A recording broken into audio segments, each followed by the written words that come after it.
నుంచి శాసనసభ్యుడు కొల్లు రవీంద్ర గారు ఇక్కడ రైతుల్ని పంటకు నష్టాలు పోయి ఏడుతుండే దానికి మాజీ మంత్రి గారు ఈ ఓట్లు అంటే తిరుగుతున్నాడు. అసలు ఈయనకి సీట్ వస్తుందా, వాళ్ళ అబ్బాయి సీట్ వస్తుందా అని అంటున్నారు. దాని మీద మీ అభిప్రాయం? తుఫాన్లో కొల్లు రవీంద్ర ఎక్కడికి వెళ్ళిపోయాడు? ఈ తుఫాన్ కాదు, ఏ తుఫాన్కైనా ఎక్కడన్నా నాకు కనపడ్డా? కరోనాలో ఎక్కడికి వెళ్ళిపోయాడు? కరోనాలో కొల్లు రవీంద్ర ఎక్కడన్నా కనపడ్డా? ఎవరికన్నా మీరు చెప్పండి ధర్మంగా. విలేకరులు ఇందులో ఆంధ్రజ్యోతి విలేకరు ఉన్నాడు, TV5 విలేకరు ఉన్నారు, మీరు అందరూ ఉన్నారు కదా, ఒక్కళ్ళు చెప్పండి కరోనాలో ఏమైపోయాడు కొల్లు రవీంద్ర? కరోనాలో పేరునాని కొడుకు ప్రాణాలకు తెగించి ICU వార్డులో పేరుని కృష్ణమూర్తి అనే అతను 24 గంటల్లో 10-12 గంటలు గవర్నమెంట్ హాస్పిటల్లో ICU వార్డులో, కరోనా ICU వార్డులో ఆయన తిరుగుతూ ఉండేవాడు.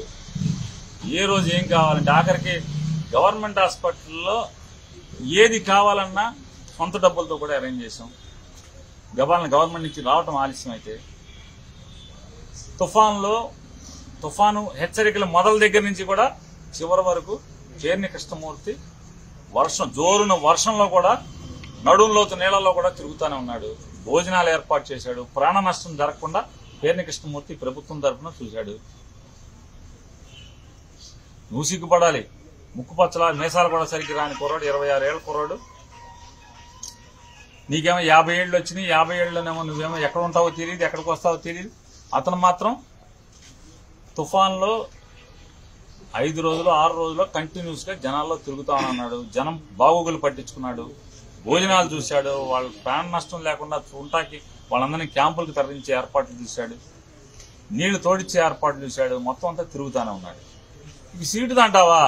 సీటు వస్తే ఏంటి, రాకపోతే ఏంటి? నీకులాగా సీటు కోసం ఆటి కోసం ఈటి కోసం ఎంపర్లాడేది మేము నికార్సైన కార్యకర్తలం. సీటు కోసం పనిచేయం, పార్టీ కోసం పనిచేస్తాం. సీటు వస్తే వస్తుంది, లేకపోతే రాదు. ఏమవుతుంది? వైఎస్ జగన్ బాగుంటే చాలని మేము కోరుకుంటాం. నేను కానీ, నా కొడుకు కానీ, నా కుటుంబం అంతా జగన్మోహన్ రెడ్డి గారు బాగుంటే చాలు. ఈ రాష్ట్రం ప్రజలు పేద బిక్కి బాగుంటారు అనేది మా ఆలోచన. జగన్ బాగున్నంతసేపు, జగన్ ఈ రాష్ట్రంలో ముఖ్యమంత్రిగా ఉన్నంతసేపు ఈ రాష్ట్రంలో పేదల జీవితాలు బాగుంటాయని చెప్పి పనిచేస్తుంటాం. సీటు వస్తే రాకపోతే జగన్ బాగుండాలి చాలు మాకు.